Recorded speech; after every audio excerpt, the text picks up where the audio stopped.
Jai Gurudev.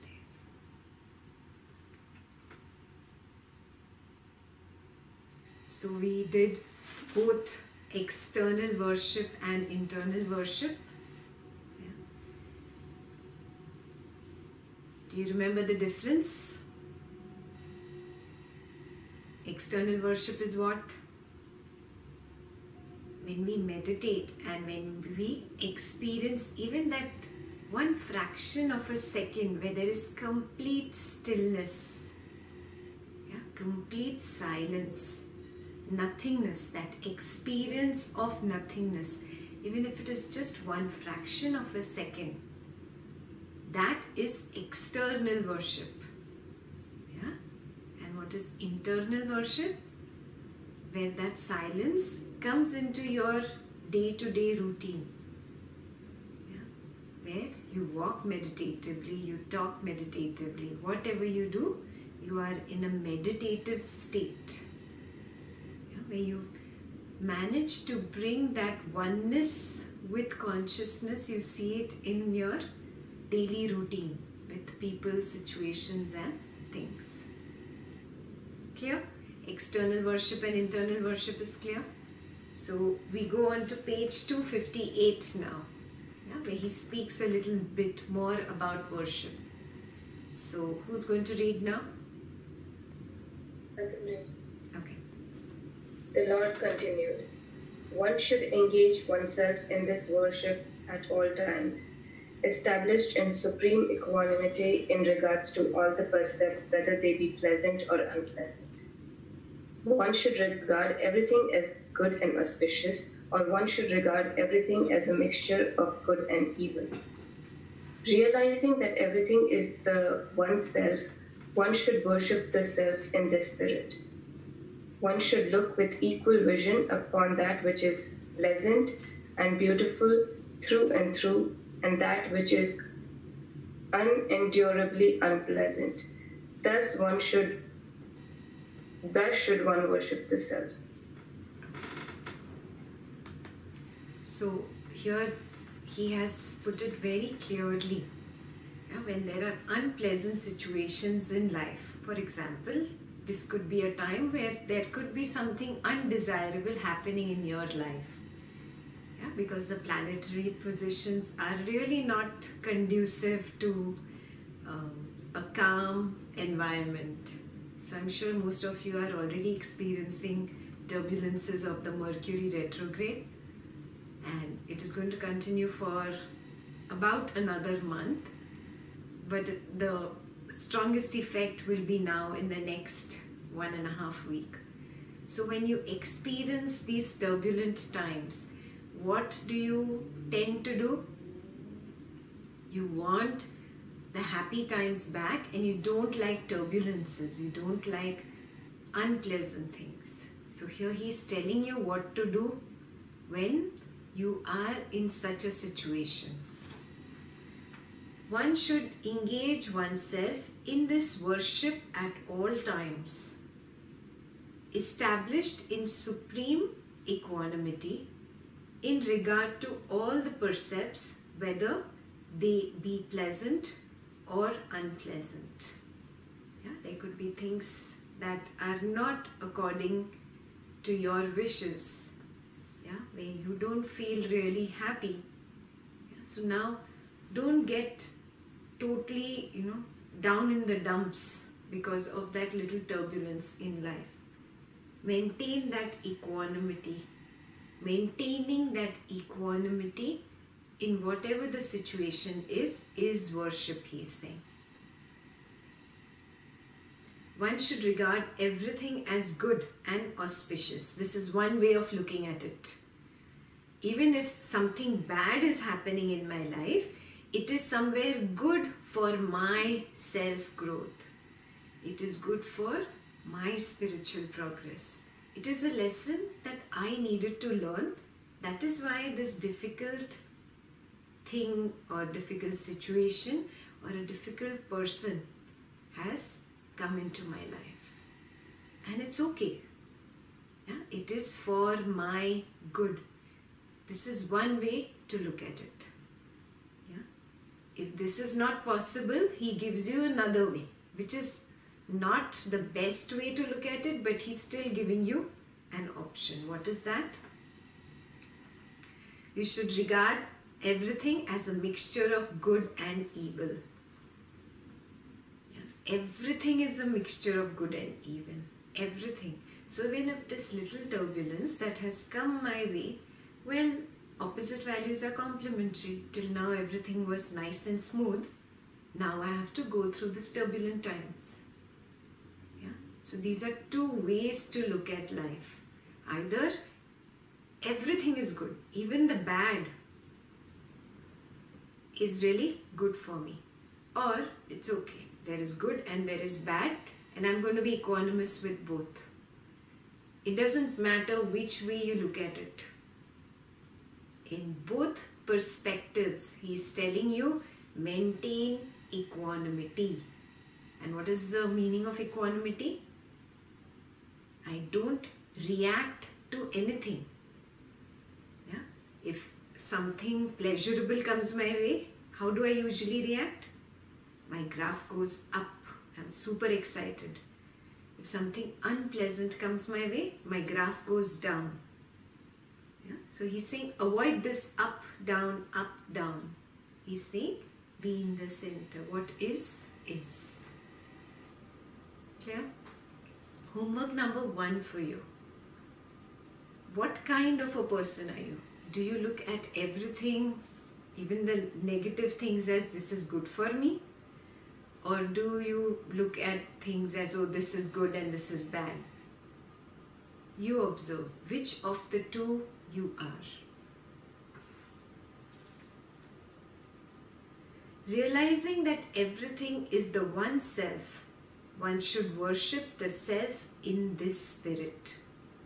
One should look with equal vision upon that which is pleasant and beautiful through and through, and that which is unendurably unpleasant. Thus should one worship the self.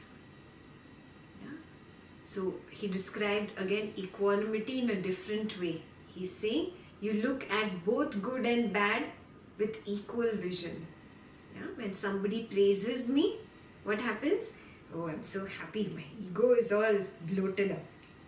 Yeah? And somebody says one little thing, you know what, you should have not said and that thing that day that you said. One little criticism and your balloon bursts. Yeah? Then you are not maintaining an equal vision to both praise and criticism. Got it? So what is your job? Maintain equal vision in praise as well as in criticism, in sukha as well as dukkha, in happy times and in not so happy times. Yeah? When you're financially very secure and when you're feeling a little insecure about your finances. Yeah? Where you're feeling very healthy or whether you're feeling unhealthy. In both, equal vision. Homework number 2 for you. Do you have equal vision in all kinds of opposites in your life? You think. Yeah? Some people might be okay with financial problems and health problems. They can maintain their equanimity. But oh, how can somebody else say something bad to me? That takes the equanimity away.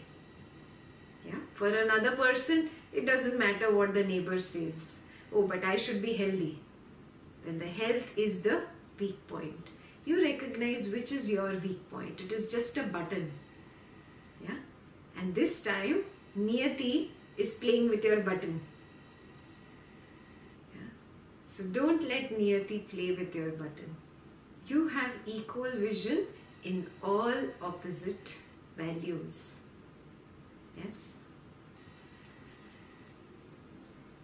He says that is the way one worships the self. Yes, that is one kind of worship. Yeah? This is the best kind of worship. Now he's taken away all your rituals and pujas and all from you, And He's given you the highest kind of worship. He's given you the supreme worship, He says. Yeah, when I look at everything is just that self, then why do I have to worship that one idol? That self is in everything and everybody. Yeah, let me look at everything and everybody with equal vision. Yes. Next paragraph, you can continue reading.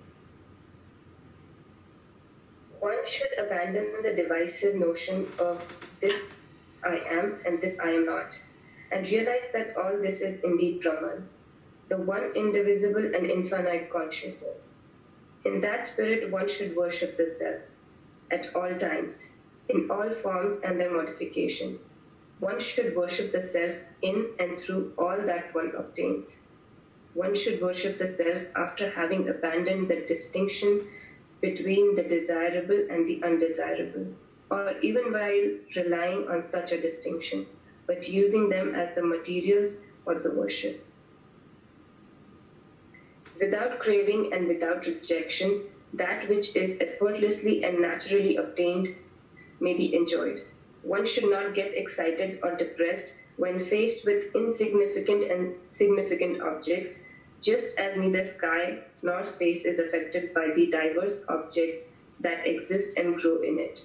One should worship the self without psychological perversions and with every object that is obtained purely on account of the coincidence of the time, place, and activity, whether they are popularly known as good or as not good. Okay. So we have this distinction, no? I am like this and I am not like this. He's saying you drop this I. And this division in the mind that you have created. I am young, I am old, I am ugly, I am beautiful, I am intelligent or I am not so intelligent. Oh, I am very high up in the spiritual path, or oh, I am not so evolved, I am spiritually backward. All this division in the mind, he says, this is disrespecting the Lord or the self. Yeah?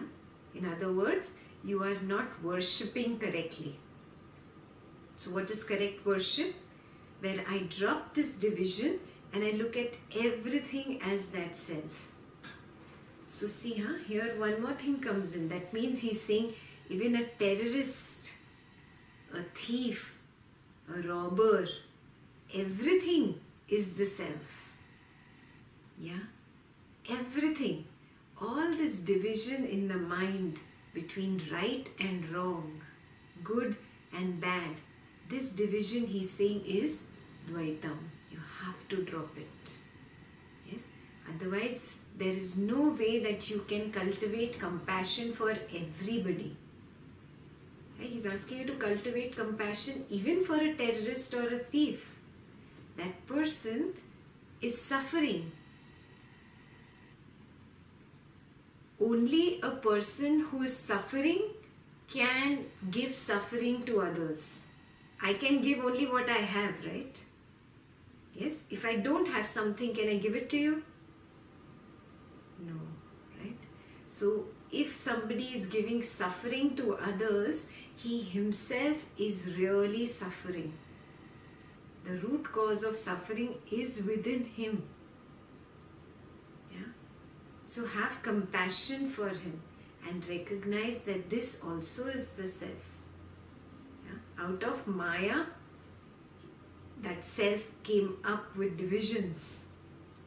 Yeah? So recognize that and respect that and drop the Dvaitam in the mind. Yeah? Now he's not saying that, oh, if there is a thief, you call him in, serve him tea and tell him, oh, please take the TV also, it's in the other room, don't forget it. No, he's not saying such things. He's just saying understand that even in the negative aspect of society, there is the self. Because everything is inside that one ocean, no? Even the happy dolphins, the loving dolphins are there, and the ferocious sharks are there. They are all in that one same ocean. They belong to the ocean. Yes, they are the ocean. They are born in it, they live in it, and they dissolve in it. They become one with it. There is no difference between them and the ocean.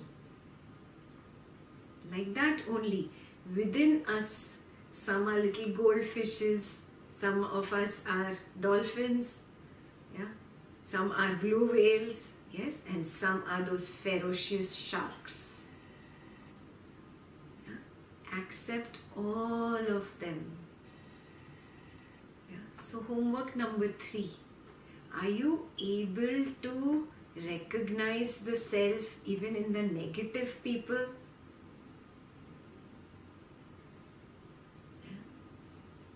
You think. So he's telling you what one should do. See the sentence. It's not an option given. Yeah, it is mandatory. That's why the word should. One should abandon the divisive notions of this I am and that I am not. And realize that all this is indeed Brahman, the one indivisible and infinite consciousness. Yeah, just like that, one indivisible ocean. In that spirit, one should worship the self.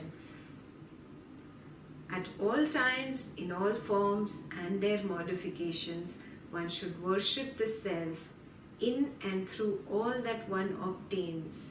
So if a dolphin comes and gives me a kiss, yeah, accept that also. I have obtained that kiss, that love, that affection.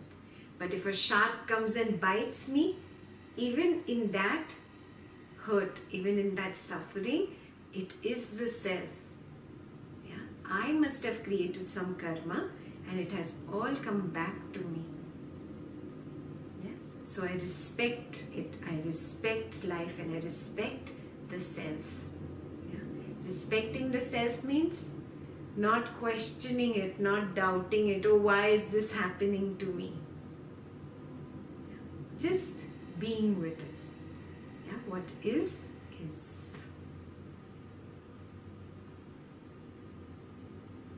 One should worship the self after having abandoned the distinction between desirable and undesirable. Yeah, you have to abandon this distinction. This is just raga and dvesha, just dvaitam. Yeah? He's saying drop these two. Go beyond. Or even while relying on such distinction, but using them as the materials for the worship. And if you cannot let go of raga and dvesha, then what did he say? Look at them both as a part of the same self. Yeah? Dolphins and sharks are a part of the same ocean. There is no difference. Yeah? Without craving and without rejecting, that which is effortlessly and naturally obtained may be enjoyed. Here is your answer. Somebody asked me a question again on seeking. That Vasistha says, don't seek, don't seek. But every little thing that I do at office, in family, with my own self, even just thinking about my own, which outfit am I going to wear to office today? There is a constant seeking in the mind. So here is your answer. Yeah? For those who are confused between what is seeking and what is non-seeking. Without craving and without rejecting, that which is effortlessly and naturally obtained may be enjoyed. Clear? So, if karma brings some comfort to me, he's saying it has naturally come. Yeah? If I have outfits in the closet, they are there. Yes, I pick something and I go. Then that is not seeking in the mind. But what is seeking? When I become feverish to obtain that which I do not possess. That is seeking. Very clear? Yeah. That which is naturally coming to me, yeah, and I just let it come and be with it. Enjoy it if it's an enjoyable thing. Similarly, dukkha also comes uninvited, naturally. Yeah, not just sukha. Yeah. Saying, I don't want this dukkha is seeking in the mind. Whatever that dukkha is, however difficult, it's okay. Yeah? Enjoy that dukkha also. This is for my growth. Let me go through this. How difficult can this be? Yes? One should not get excited or depressed when faced with insignificant and significant objects. Just as neither sky nor space is affected by the diverse objects that exist and grow in it. So what is he saying? Just be like the sky or space. Yeah. What is. Don't be affected. Your graph should not go up or down. Just be in the center, equanimous. One should worship the self without psychological perversion, with every object that is obtained purely on account of the coincidence of time, place and activity, whether they are popularly known as good or not good.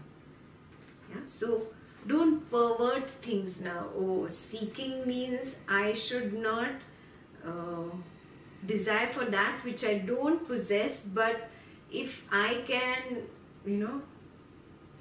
with an excuse or put my gun on somebody else's shoulder and obtain that thing as if he obtained it, but even I am enjoying with him because he is my partner, then this is psychological perversion. Yeah? So he's saying don't manipulate knowledge, don't play with knowledge. Yeah? Whatever comes to you on account of desha, kala and karma, that is not natural. Yeah? Desha means wherever I am. Yeah? This space. Yeah? I am in this particular country, in this particular home, in this particular state, in this particular city. Yeah? This is my desha, my space. Yeah? Kala is because of time, whatever comes to me.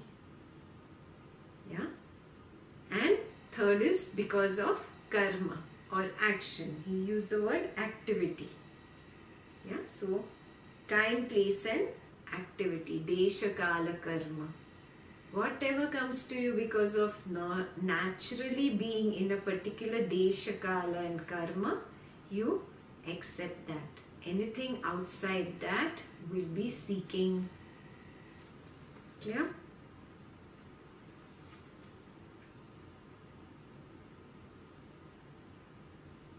There's one more very important thing here, he says. An object that is obtained purely on account of the coincidence. Yeah? So no, I didn't obtain it because I planned and I decided I have to do this and I have to do this and I put two and two together and that's how it fell into my lap. Yeah? This whole thing, we contrive many things and pervert knowledge. He's saying, no, it should be on the coincidence of desha, kala and karma. Only when it falls into my lap will I enjoy it. Yes, I will not seek. So homework number 4 for you. Can you practice this even for 1 week? Just 1 week. Yeah? I will only be with what comes my way because of my desha, kala and karma, because of the coincidence. Yeah? I will not work to make something happen. Yeah? We can read ahead now. In this procedure for the worship of the self, whatever article has been mentioned as being necessary for the worship is of the same nature as all others, though the expressions used are different. Equanimity is sweetness itself, and this sweetness is beyond the sense and the mind. Whatever is touched by the equanimity instantly becomes sweet, whatever its description or definition may be. That alone is regarded as worship, which is performed when one is in a state of equanimity like that of space, when the mind has become utterly questioned without the least movement of thought, when there is effortless absence of perversity. Established in this state of equanimity, the wise man should experience infinite expansion within himself while carrying out his natural actions externally without craving or rejection. Such is the nature of the worshipper of this intelligence. In this case, delusion, ignorance, and ego sense do not arise, even in dream. Remain in this stage, O sage, experiencing everything as a child does. Worship the Lord of this body, the intelligence that pervades it, with all that is brought to you by time, circumstance, and environment, and rest is supreme peace and devoid of desire. Yeah, it's a re-emphasis of everything that we've done till now. Yeah. So what are the articles really for your worship? Equanimity, silence, being in meditation, yeah, accepting things as they are, being with what is. These are the articles of worship here. Yeah, so he says, in this procedure for the worship of the self, whatever article has been mentioned as being necessary for the worship is of the same nature as all others. Yeah, it is all basically one thing. Yeah? Equanimity, or being with what is, yeah, or just accepting things, people, situations as they are. It's all the same. Yeah? Being in a meditative state, being in silence even while walking, talking, breathing, being with people. All are of the same nature, though the expressions used are different. Equanimity is sweetness itself, and this sweetness is beyond the senses and the mind. Whatever is touched by that equanimity instantly becomes sweet, whatever its description or definition may be. Being equanimous is like the sugar syrup. Yeah? In Hindi we call it chachni. It doesn't matter if you put a ball of paneer into the sugar syrup, it becomes a rasgulla. It doesn't matter if you put a ball of whatever, some flour mixed together and put it in that and it becomes a gulab jam. Yeah? The sweetness remains the same. Yeah? So that sugar syrup can just change different things into the same sweetness. Yes? That's what equanimity is. It is that awesome state of mind where nothing touches you. Yeah? Whether the planetary positions are good or they are bad, it just doesn't touch you. Yeah? Why? You're so seeped in the knowledge. You're so seeped in the consciousness. This is all you think about. This is all you contemplate. You are in the world doing all your work, taking care of your job, your house, your whatever little daily activities are. But at the same time, moment to moment, there is that recognition of the self. Yeah? That recognition of the ocean, and I am just a little drop, a little goldfish in that ocean. Yeah? A remembrance of that water outside as well as inside. Yeah? So even if a shark comes your way or a happy dolphin comes and plays with you, it doesn't matter. In both states, the mind is unperturbed. Yeah? Unperturbed means what? There is no movement in the mind. Yeah? Little bit also ripple in the mind. Oh, this should have not happened. Oh, I don't like this. This ripple is like when you throw a stone into a absolutely still pond or lake.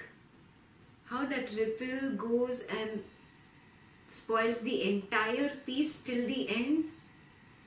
Yeah? Till the shore that one little ripple will reach. Right? Remember that. An absolutely still lake. That is the taste of true equanimity. And this mind is absolutely silent. Yeah? And whatever is happening is happening. It's like a drama. Yeah? Have you seen those kind of plays? Even in Broadway plays they do that. That the actors are acting in the front and the scene behind and on the sides is changing. Yeah? The actor is still in the same dress, in the same way, still on the stage doing the same dance. Just the scene keeps changing. Life is like that, no? Different people come your way, different situations come your way. Just the scenery is changing. Sometimes it's a happy scenery, sometimes it's a sad scenery. It doesn't matter, it is all scenery. Yeah? It is all to decorate the background. Yeah? The main actor needs to be absolutely silent and unaffected by this revolving stage or this revolving scenery. Yeah? Be like that. Yeah? Can I be absolutely still inside? Outside I'm dancing. Yeah, I'm acting. I'm on stage. Yeah? But inside, not even a ripple. Yeah? That is true equanimity or equanimity. That alone is regarded as worship, which is performed when one is in a state of equanimity like that of space, when the mind has become utterly quiescent, without the least movement of thought, when there is effortless absence of perversity. Very important. What is perversity? I will try to change the knowledge or misinterpret knowledge just because it is convenient to me right now. Yeah, that is perversity. Yeah, even the slightest perversity can take your equanimity away, because obviously guilt is going to come up. You are going to recognize I am just perverting knowledge right now. Yeah? But then we say, oh, you know, Guruji said this, or Ekta said this, or this teacher said this, and we pull it out of context. We don't see the complete picture. Yeah? So he says, where even this effortless presence, effortless absence of perversity is there, there only you can experience the truly equanimous mind. Effortless word is very important. If I'm making an effort, that means my first thought was some kind of perversity, and I'm trying to tell myself, oh, I should not think like this, I should not think like this, I should not say, but chalta hai yaar, it's okay to do this one thing wrong. Yeah, this entire internal dialogue is going on. Effort, lots of effort. Yeah, he's saying it is effortless. That initial thought only doesn't come up. Yeah, to manipulate knowledge. Got it? Established in the state of equanimity, the wise man should experience infinite expansion within himself while carrying out his natural actions. externally without craving or rejection. Very important. Just like I told you, you be like that actor on stage. You do all your activities, but don't get into any raga or any dvesha. Yeah? Just do them like an actor would do. Yeah? If you are playing the role of Rama, you just play the role of Rama. You don't get attached to that Sita on stage, and even after your role is over, say, no, now I'm going to take Sita home. She's my wife. No, you can't do that. Yeah? No raga. She might be somebody else's wife. Yeah? And no dvesha with Ravana. Even off stage, I'm going to pick up my slipper and hit him. No. You play your role well, perfectly, impeccably play your role. Do what needs to be done, and then drop all the raga and dvesha that comes up. Yeah? Here also there are two stages. The beginners on the spiritual path, they go through that stage of the raga and dvesha coming up, and then they have to make an effort to drop it. Effort not to react to it. Theek hai, it's okay. Be with it. Slowly making this effort, your mind will realize that, she's become too smart for me, or he's become too smart for me. Then the mind will not come up with all these kapti, raga and dvesha. Yeah? Then the mind will give up on you, and you come to that state where you're doing the same actions that you did in the past, where raga, dvesha had come up in the past. Now they don't even come up. Yes, this is called training of the mind. You reach an advanced level, but slowly, we'll start with baby steps and keep our goal to be there one day. Yeah? We drop raga, we drop dvesha, do everything that my duty is as a husband, a wife, a parent, a whatever, family member, art of living member, community member, as a child, whatever, do everything, every role you play perfectly. But no raga and no dvesha. Yes? Then you will attain that equanimity.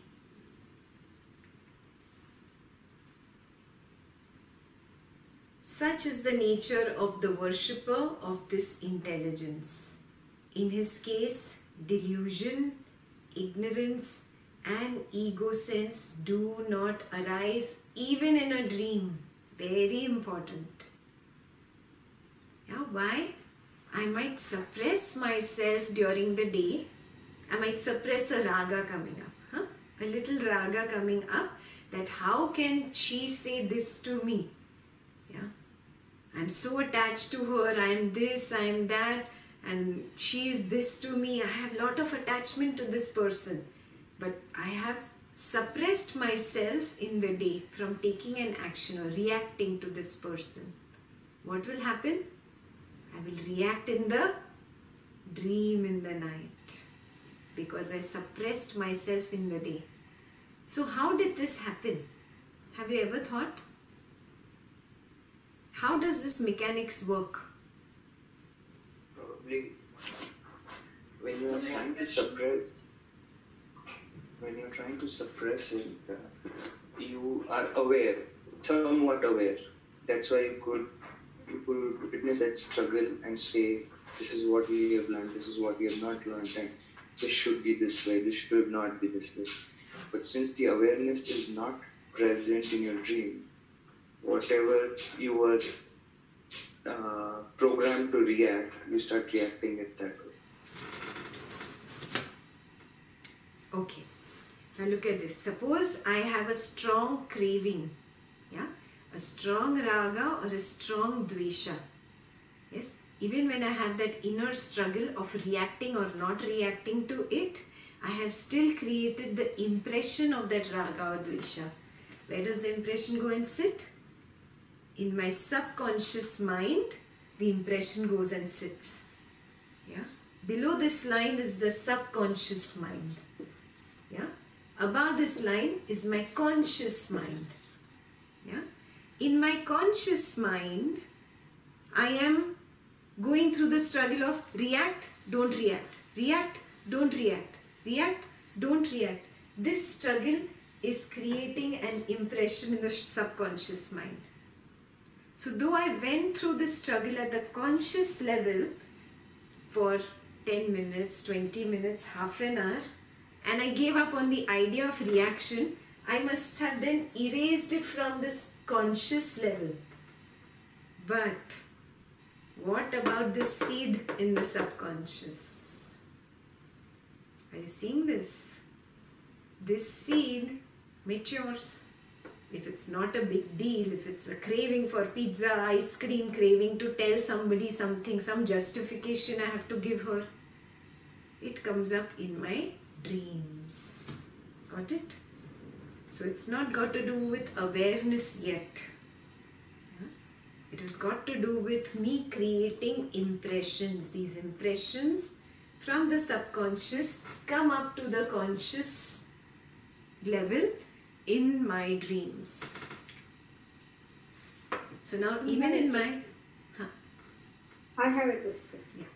So when in the conscious mind, when we are in the daytime, or when these raga dveshas are coming, is this watching the sensations will help erase the subconscious Perfect. things? Yes, perfect. So when I keep watching the sensations, what am I really watching? I'm not looking at only the conscious level. At the conscious level is the mind talking. At the subconscious level is the impression. And this impression reacts, keeps reacting. That reaction of that impression is the sensation. Yeah, I keep observing, keep observing, keep observing the sensation. What happens? Slowly, slowly it gets erased. Yeah, this was Buddha's technique. That you observe the sensations so that at the subconscious level you erase your impressions, or in Buddha's language, sankharas. So basically you will come to a state where there is no difference between your conscious and subconscious level when you keep meditating and keep not reacting to the sensations and just observe the sensations. Yeah, this division, this wall gets dropped. Yeah, you become a one clear field of consciousness. That is what Buddha taught. That we are one pure field of consciousness. In this field of consciousness, again when thoughts come, they are just a stream of thoughts. Yeah? Stream of chittas. One chitta after another chitta after another chitta. Again that creates a conscious and subconscious divide. Got it? Yeah. So, observing the sensations means what? Being with what is. Very important. Not reacting to those sensations is observing the sensations. That's exactly what he's saying. Being equanimous is not reacting. Even if I just say in my mind, oh, I don't like it, I will not say to her or to him or outside, I won't react. Oh, I should not do it. But I've said in my mind, no, I don't like it. That was one little impression in my subconscious. Maybe a very small dot, but it was there. Yeah, I reacted to the sensation. So to maintain the equanimity, drop reacting to sensations of raga or dvesha. Yeah? Such is the nature of the worshipper of this intelligence. In his case, delusion, ignorance and ego sense do not arise even in dream, because there is no seed in the subconscious. Remain in this state, O sage, experiencing everything as a child does. Worship the Lord of this body, the intelligence that pervades it, with all that is brought to you by, again, Desha Kala, karma. And rest in supreme peace, devoid of desire. If you've noticed, children are like that. Very innocent. After a certain age, they have this my toy and I will not give you my toy. Before that age, when it's a little infant, a little toddler, so happily he or she gives you something. Even if you take the toy away, 1 minute reaction and it's gone. Yes, there's no holding on. That is why when you were a toddler, you did not create impressions in your subconscious. Later on, when you started recognizing I and you, that I, you, mine came up, that ego sense came up, then this division started happening between the conscious and subconscious. Clear? This page is clear? Yeah? So he's finished most of the worship part here now. Next page is just a little more addition to it, but like a summary. We can quickly read it. Who's reading now? I can read. Okay. The Lord continued, whatever you do and whenever you do it or refrain from doing it, all that is worship of the Lord who is pure consciousness. By regarding all that as the worship of the self, who is the Lord, he is delighted. Likes and dislikes, attraction and aversion are not found in the self independent of its essential nature. They are mere words. Even the concepts indicated by words like sovereignty, poverty, pleasure, pain, one's own and others, are in fact worship of the self. For the conceiving intelligence is the self. Knowledge of the cosmic being alone is the proper worship of the cosmic being. It is that self or cosmic consciousness alone which is indicated by expressions such as this word. Oh, what a mysterious wonder it is that the self, which is pure consciousness or intelligence, somehow seems to forget its own nature and comes to regard itself as the jiva, the individual. In fact, in that cosmic being, which is reality in everything, there is not even the division into worshipper, worship, and the worship. It is impossible to describe that cosmic being which supports the entire universe without division. It is impossible to teach another concerning it, and we do not consider them worthy of being taught by us, who consider that God is limited by time and space. Hence, abandoning all such limited concepts, abandoning even the division between the worshipper and the worship, Lord, worship the self by the self. Be at peace, pure, free from cravings. Consider that all your experiences and expressions are the worship of the self. Okay. In reply, This whole thing was just, a summary of the whole thing. Whatever you do and whenever you do or refrain from doing it, all that is worship of the Lord, who is pure consciousness. By regarding all that as the worship of the self, who is the Lord, he is delighted. So if you're not a person who goes to a temple and does not believe in devotion or God or all those rituals and rites, he says it's okay, you worship this intelligence, this supreme power that has created this world. And whatever action you do, if you do it with equanimity, that itself is worship. That will suffice. And the knowledge of this intelligence itself is worship. Why? Because you have recognized, oh, there is something higher than I. The materialistic mind is lost in I and you. Yes, I am separate from you. But he says a higher mind is called a worshipping mind if you can drop that distinction between I and you. Likes and dislikes, attraction and aversion are not found in the self independent of its essential nature. They are mere words. Even the concepts indicated by words like sovereignty, poverty, pleasure, pain, one's own and others are in fact worship of the self, for the conceiving intelligence is the self.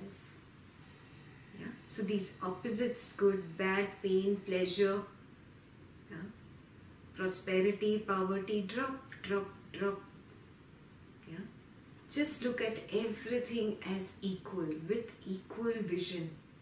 When you look at all the opposites, all ragas and dveshas with equal vision, yeah, you are a worshipper. And who do you worship? This higher intelligence. Yeah. Knowledge of the cosmic being alone is the proper worship of the cosmic being. Highlight it. This is the most important point. Yeah. Just having this knowledge. Is it external knowledge that's what he is talking about? No, when I have this Swabhava Jnana, yeah, when I understand this from within, yeah, that is true knowledge. And when I have that true knowledge, that Swabhava Jnana, when I recognized it as my Swabhava, instantly, that moment, I have become a true worshipper. Huh? It is that self or cosmic consciousness alone which is indicated by expressions such as this world. Oh, what a mysterious wonder. It is that the self, which is pure consciousness or intelligence, somehow seems to forget its own nature and comes to regard itself as the jiva, the individual. Yeah, we discussed this umpteen number of times. In the pool of consciousness, there was just one little vibration. That one little vibration made one jiva feel, oh, I am separate from this pool. The moment that I came, jiva was born. That jiva, got out of the pool of consciousness because of his own desire to be something different, something separate. And who is responsible for this whole thing? The consciousness itself. Yeah? The power that makes this creates this confusion in the consciousness is called Mahamaya. We've done this, remember? Yeah? That's the highest kind of Maya. In fact, in that cosmic being, which is the reality in everything, there is not even the division into worshipper, worship, and the worshipped. It is impossible to describe that cosmic being which supports the entire universe without division. Yeah? Just like a fish would not be able to describe the ocean or fathom the entire depth of the ocean and from one end to the other end. Just like that, intellect, my little intellect and my little mind cannot really understand the consciousness, this depth. It is impossible to teach another concerning it. A teacher is telling you that. Vasistha is telling you that it is impossible to teach about the consciousness. And we do not consider them worthy of being taught by us who consider that God is limited by time and space, by desha and kala. This is like one big slap to wake us up. If we consider God, that God is in my temple and is not in your temple, and God is in my book and not in your book, then I'm not even worthy of this teaching. recognize this thing in you. Homework number 5 or 6, I don't know. Do you have this thing even at a very subtle, deep level? Really look within. Do you believe, oh, my temple is greater than your temple? My book or my scripture is greater than your scripture? Yeah. Can you enter a temple, a mosque, or any other place of worship, the Baha'i temple, a Buddhist temple, with the same reverence? Yeah. Do you respect all religions? Can you see that God is in everything and everyone? And this little ritual that people play is just their way of expressing love to God. Can you see consciousness in a Hindu, in a Muslim, in a Christian, in a Jew, in a Parsi? Yeah? In a young child, in an older person, in a prettier girl or in an ugly girl, in a very handsome guy or an ugly guy? Can you see that consciousness in every soul on this planet? Do you have divisions in the mind? Yeah? You recognize this is the most important homework for today. If you have these divisions, yeah, and you think God is limited by time and space, you are not worthy of this knowledge. Hence, abandoning all such limited concepts, abandoning even the division between the worshipper and the worshipped, worship the self by the self. Be at peace, pure, free from cravings. Consider that all your experiences and expressions are the worship of the self. Yes, just be at peace. Being at peace is the highest kind of worship. Yeah? You don't need to do anything else. Clear? Will you read the next? Okay. Sure. In reply to Vasistha's request for a fuller explanation of Shiva, Brahman, Self, why they are so called and how such differences arose, the Lord continued. The reality is beginningless and endless, and it is not even reflected in anything. That is the reality. However, since it is not possible to experience it through the mind and senses, it is even regarded as if it were non-being. In reply to Vasistha's question, if it is beyond the mind, how is it realized? The Lord replied, in the case of the seeker who is eager to attain freedom from ignorance and who is therefore equipped with what is termed sattvika avidya, subtle ignorance, that this sattvika avidya, with the help of what are known as scriptures, removes the ignorance just as a washerman removes dirt with the help of another form of dirt, soap. By this catalytic action, the ignorance is removed.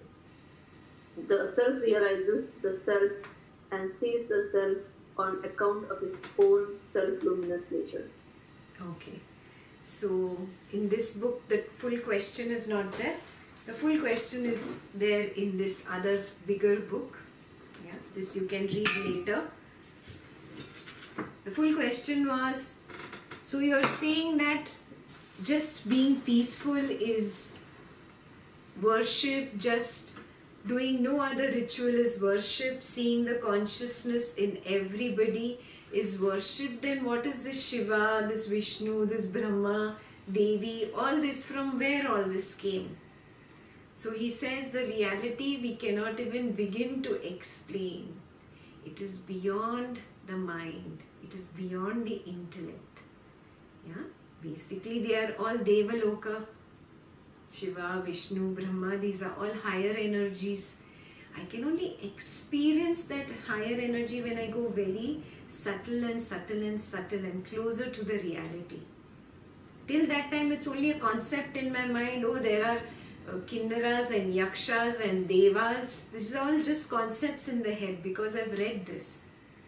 Yeah. So really I cannot perceive it through this mind and intellect. So he's saying the reality is vast. And this vast reality cannot be perceived by everybody. Yeah? And therefore it is not even required to be explained. So Vasistha does not go into the explanation of all this. Yeah? Remember, Rama has gone to Gurukul. He has studied all this. He knows about the Devas. Yeah? So Vasistha does not see the importance of explaining all this. Vasistha just emphasizes the point that really it is beyond the realm of the mind and senses. Yeah? So we'll read that. In reply to Vasistha's request for a fuller explanation of Shiva, Brahman, Self, why they are so called and how such differences arose, the Lord continued, the reality is beginningless and endless, and it is not even reflected in anything. That is the reality. You cannot even think about it. That is the reality. Oh, that which I can't even think about. How will I understand if somebody even explains it to me? It's impossible. Yeah? It has to be my own experience, and it will come in its own time. If it is bound to happen to me, it will come. Yeah? Otherwise, the reality is vast.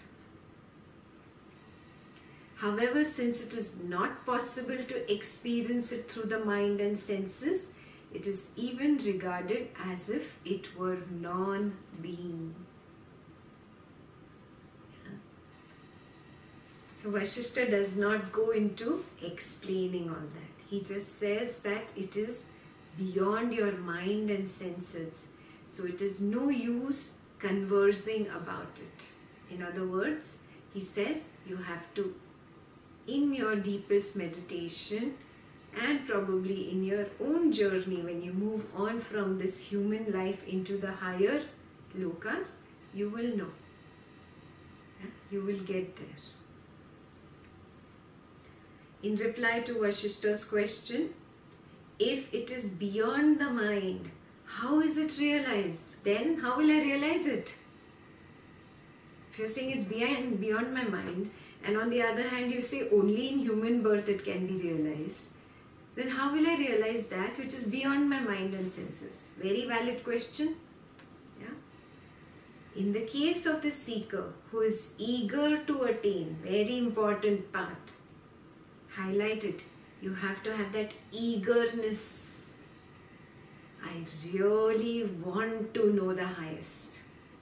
More than my family, more than my friends, more than the money I want to attain and achieve, more than name, more than fame, more than every materialistic aspect. That kind of eagerness. Got it? So that's first point. Who's eager to attain freedom from ignorance, which is Maya, and who is therefore equipped with what is termed Satvik Avidya. Yeah? So we all probably fall into this Satvik Avidya. We have that thirst, that eagerness to know the highest. We are still in the same material world and still ragas and dveshas are there. So avidya is there. But it is sattvic because my thirst has started for the highest. This sattvic avidya, with the help of what are known as scriptures, removes the ignorance just as washerman removes dirt with the help of another form of dirt which is soap. Got it? So knowledge of the scriptures slowly cleans away this avidya part that I have. And at the end I am only left with Satvikta, the total or complete purity. And by this catalytic action, this is a catalytic action, right? We learned this in chemistry. Soap is just a catalyst to take away that dirt.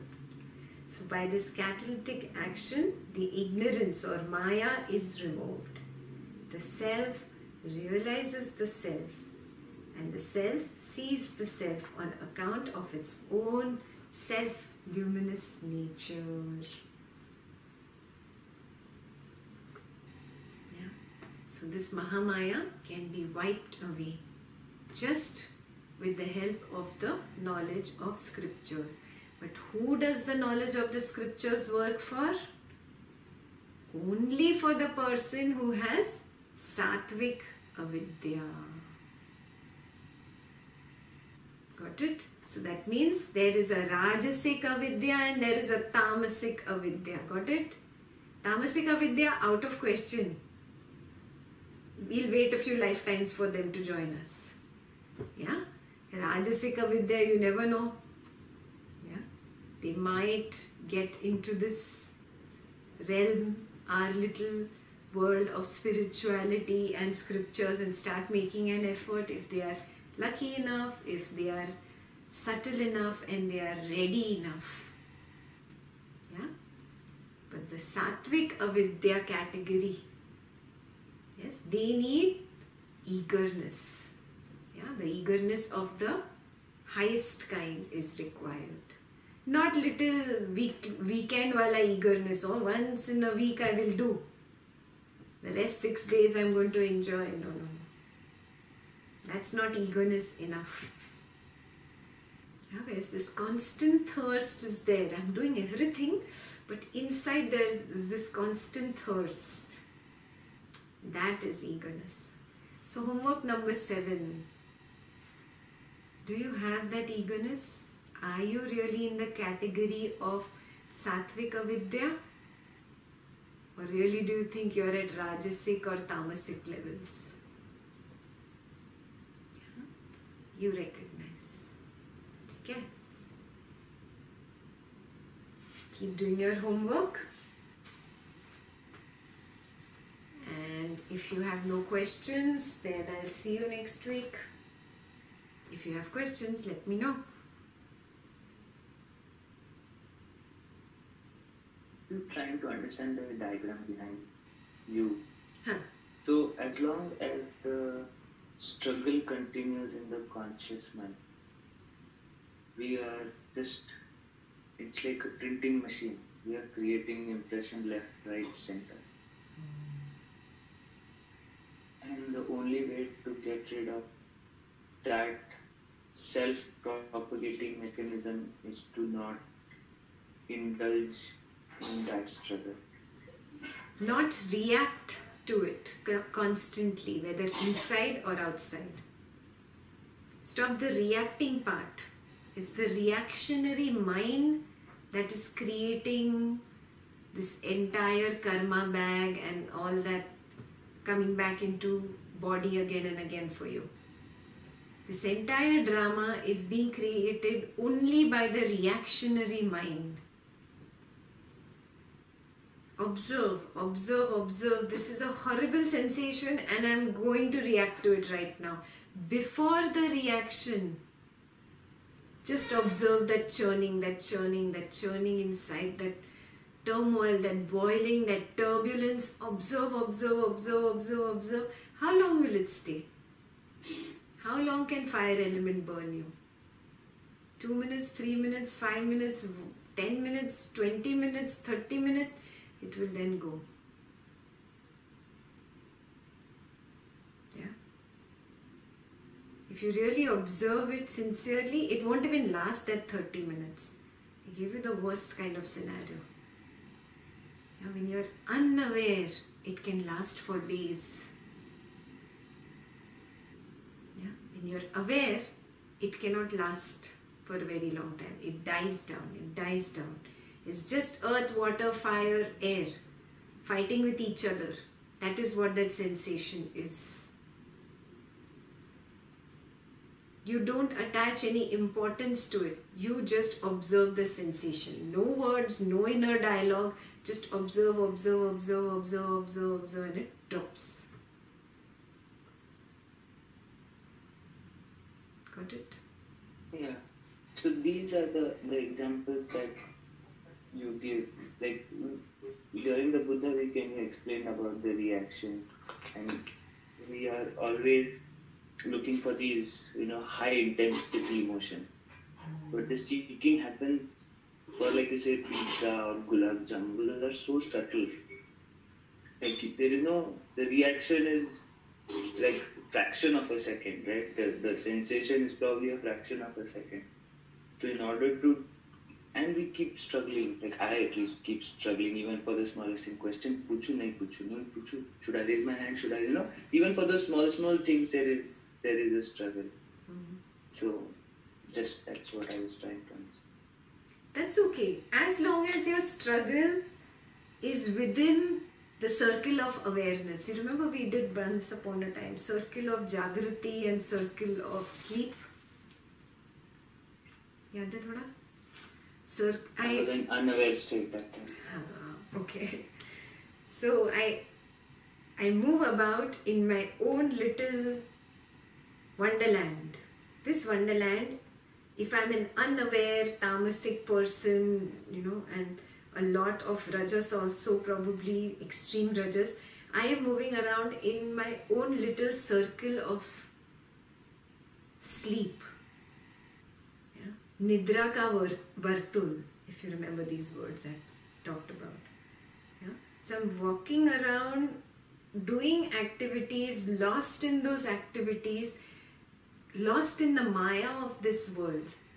Yeah, I am constantly in that circle of nidra. If for a moment I can come to the circle of Jagrati, I can wipe away the circle of Nidra a little bit. It fades away. Yeah? For people like us who are in knowledge, who are constantly making an effort, most of the times you manage to be in a Vartul of Jagrati. And then you slip into the Vartul of Nidra, and then you come back into the Vartul of Jagrati. So this shifting keeps happening. What that shifting does is, suppose I go into Vartul of Nidra, I create an impression because of being stuck onto Maya. I jump out and I get into the Vartul of Jagrati, I fade away that impression. Maybe with meditation, maybe in knowledge, maybe right now you're completely aware and awake. So this wipes away a certain impression. Yeah? Maybe a sensation comes up and it's propelling you to like or dislike, but you're not giving into it. I am wiping away that impression. So you're understanding? Vartul of Nidra and Vartul of Jagrati. I keep jumping between the two.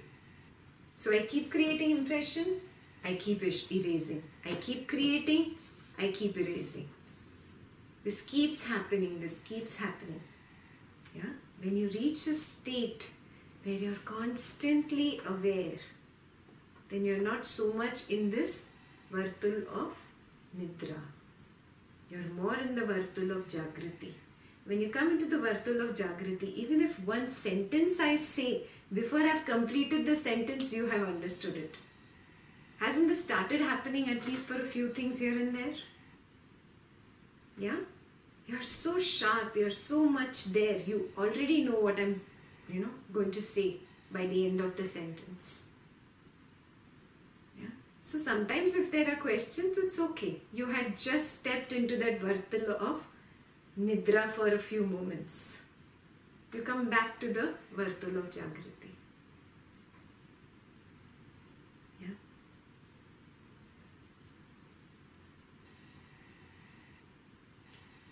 Any other questions?